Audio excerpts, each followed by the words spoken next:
Peter, how are you doing I'm today? doing good. Looking at the latest coming in, Gachagua says 2 billion was offered to him for him to resign quietly, get some security, not cause any trouble, go home. You will vie again for presidency. But Gachagua says, I don't want to vie again. I don't have to. My only goal is to speak the truth and talk for the people. He's spilling a lot of beans. What do you think about this? You know, it is a question of, do we believe him? Yeah. We were not there when he was being offered. So it could be true, it could be untrue. So it's a matter of belief. But as a move... In my last video sometimes back, I said, I hope people are not linking that video to what he's saying. Yeah. Because we have never discussed that. I've met him, Yeah. we will never discuss that. I know for a fact that, as I said in that video, it is most likely Ruto miscalculated. He must have thought Gachagua will resign. As to whether he offered him money, that is another story. That one, it is for us to believe or not to believe. But Politicians are politicians. you also remember during that period, there were talks that Ruto has sent emissaries to try and see whether Gachagua will resign or he will stop making noise. So maybe this could have been part of the offers. Yeah, it's possible, but we were not there. Did we even see the emissaries? Did we see them? We have been told, yes, but it could be true, it may not be true. But as a move though, if Gachagua says, I was offered this and I declined, of course now he has been impeached, he cannot vie again. Yes. As a move though, That is still in does court. it serve him? That is yet to be decided by the court. Yeah. But up to now, he cannot run Up to now, because he's up officially... now he can run. He's impeached, If it's an election now, he'll run. but he's impeached. It is before the courts. Oh. According to a strict interpretation of the law, until that has been decided by the court, he can run. Well, it's a subject of interpretation, but I think he can run. If it is taken to the Supreme Court for interpretation, he will run. If an election is called before this thing is decided, then this thing has to be decided that he was impeached properly. Kindiki is properly in office. That's number one. Then he cannot run. But even then, Gachagua will still move to the Supreme Court. I'm very sure. I am sure even if he's not reinstated by the court, the way the judgment will be rendered will be such that there will be openings for him to question that being consigned into the cold by the provision of the law.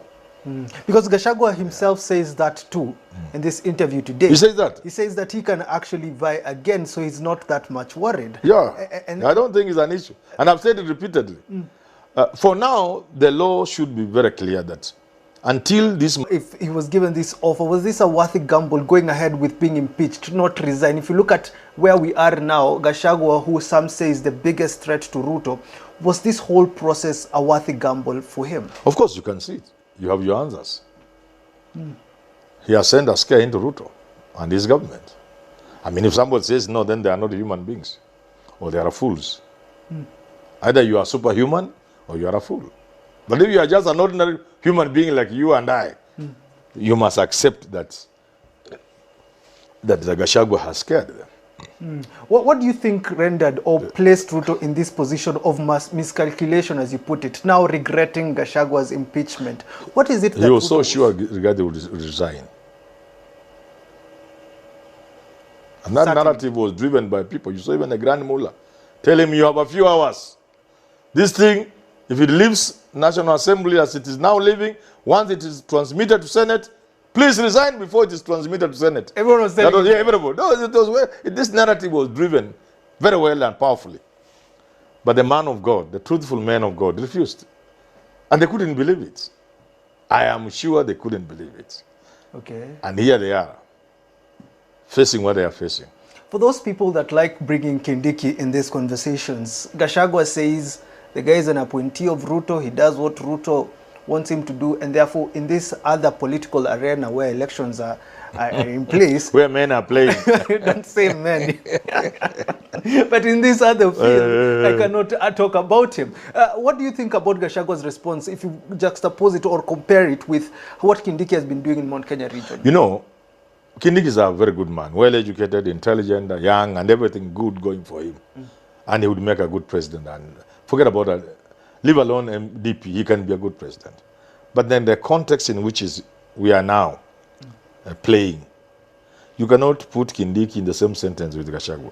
And Gachagua has made it plainly now. You can't. So they are not. You can't use those two names in the same sentence. But now that Gachagua has Mount Kenya region, he's also trying to play some attack, or is it defensive, on the western side, saying, look, there's this MOU that Musalia Mudavadi, Moses Wetangula signed. You're supposed to have 6 cabinet ministers. You only have 2. Yes. Constructions of roads are not happening. Zoea Sugar Factory is not being revived, and the president was there. What do you think he's doing now that he has Mount Kenya, but also looking at western? You know, Gachagua amepanda sumu kwa mlima Kenya. Na hiyo haiwezi tosha. Sasa hiyo sumu anaieneza magharibi mwa Kenya.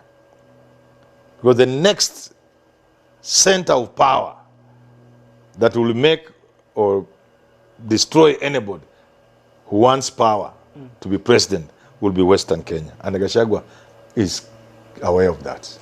So Western is key, extremely important in the political chess game now. So he's targeting there. Once Western is gone, you are sure Ruto is gone. Because people are already counting. Mountain gone, Western gone, the church gone. You don't need to count further than that. So Western is critical. And if I were Ruto, I'll do everything possible to keep Western. For Rigathi Gachagua, he says Ruto is using the same script. Madhani Awoshwo, Musangalire in Western. Yeah. What should Ruto do now? Because we believe now his northern region, 5 days again, trying to woo that place. Yes. But Gachagua says these are the same tactics. Yes. Is there a way out for Ruto when it comes to Gachagua selling the narrative that we've seen this before and people will read it out? You know, for Ruto, not all is lost. It is bad for him, but not all is lost. For Ruto, he will need to go back to the drawing board, as the saying goes. He will need to engage people. We at Herman Analytica are willing to be part of that team, to re-engineer the game, to craft the game for him, as professionals. We don't need to like him, we don't need to support him, but give us a job, we'll do. We at Herman Analytica. When you say that, it's as if those who are around him do not... They are not capable of the game. This game is beyond them. What is the game now? If you compare it to 2022. When the game changes, there are many things you must change. You re-engineer the game, or you change a few things. You fill different types of players. Different type of players. You change the thing. Then would you say this has been Ruto's undoing after Gachagua's impeachment? That's where he lost. He's reacting to the Gachagua impeachment. What I can say without being paid is that he must stop that. He's making Gachagua more popular. Let me give you a good example. I think I've talked about it on this show and I think on some radio station. If Gachagua says something about Ruto and the government, even if there are lies inside, people will believe him. Because who is Gachagua to the people now? He represents the forces that must remove Ruto. The forces against the enemy. He has succeeded to turn Ruto into the enemy. And the focus is on the enemy. All the people's problem. That's a very common strategy in politics. You create an enemy for the people. That ishida enyote ni Ruto. So the people of Mount Kenya feel betrayed. You know, even if they were not really betrayed, that's the thing now. He has succeeded. So he represents that. So anything he says against Ruto washes, goes. People believe it. He can say 10 things, 7 of them are lies. Only 3 are true. But people will believe them. Now, flip over. Sudi comes with a litany of things, one after the other. Sukari ile mbaya ilikuwa ya Gachagua. Alitaka 10 billion. Do you think anybody is listening? Nobody. That's not how communication works. That's why sometimes you need experts around you. Right now, anything coming from the Ruto to counter what Gachagua is falling on deaf ears. That's how communication works. That's how human psychology works. And that's how politics works. When Ruto was at the peak with the hustler narrative, hustler bus dynasty, bottom up, how many things were said against Ruto? So many. Mwizi, Nini. Did anybody listen to them? Were people listening to that? No. No. Uhuru had been painted as the enemy of the people, together with Raila.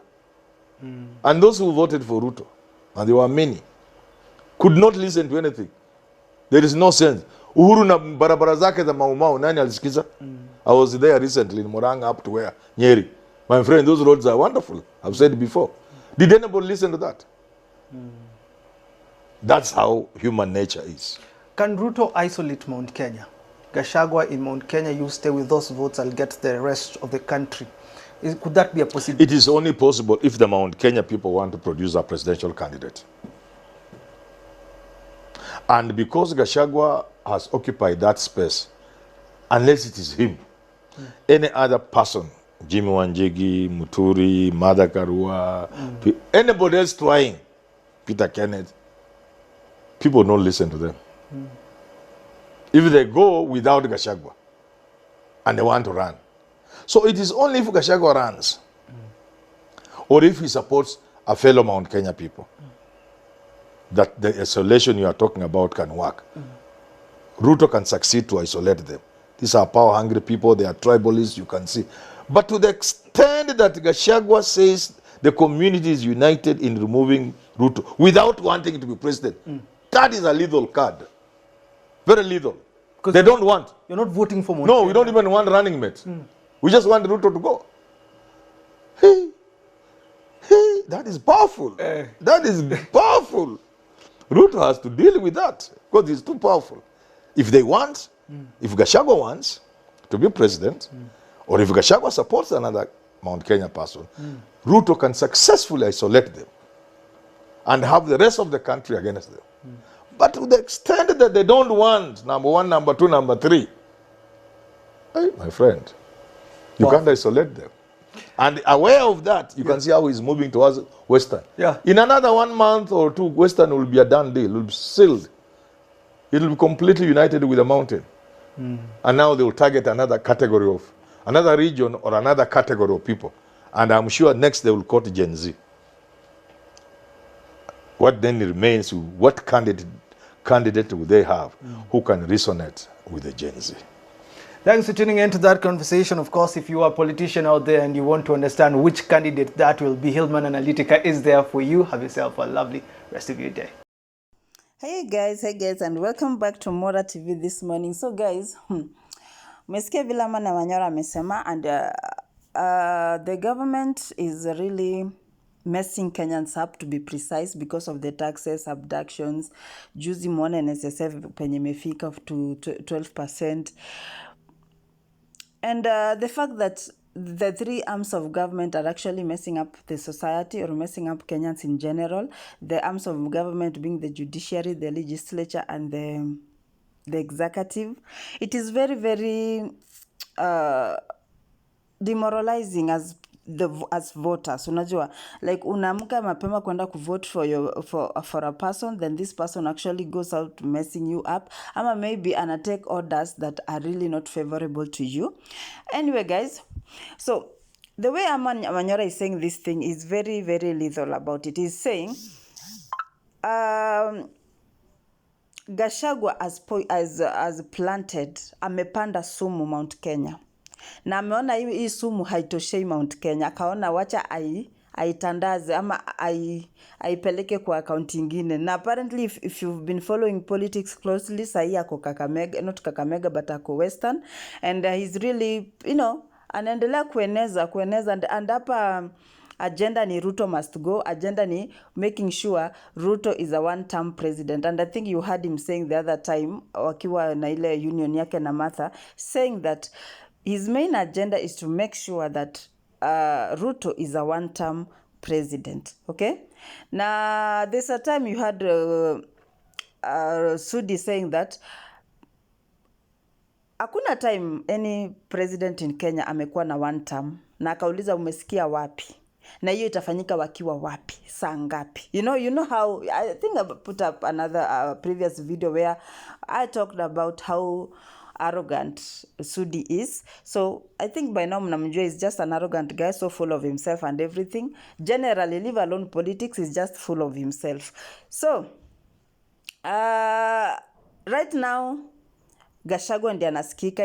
Hata sahii mtu akikuja, according to Herman, hata sahii uende wambie Kenyans about something about Gachagua, it will fall on deaf eyes. But yes, but tell them something about Ruto, even if it's a lie, they will accept it. And that is actually what happened in 2022 wakati kulikuwa na elections and people wanted Ruto. And I don't think they wanted Ruto. I think they just wanted Uhuru out of office. So whoever came, that was the perfect candidate for them. Okay?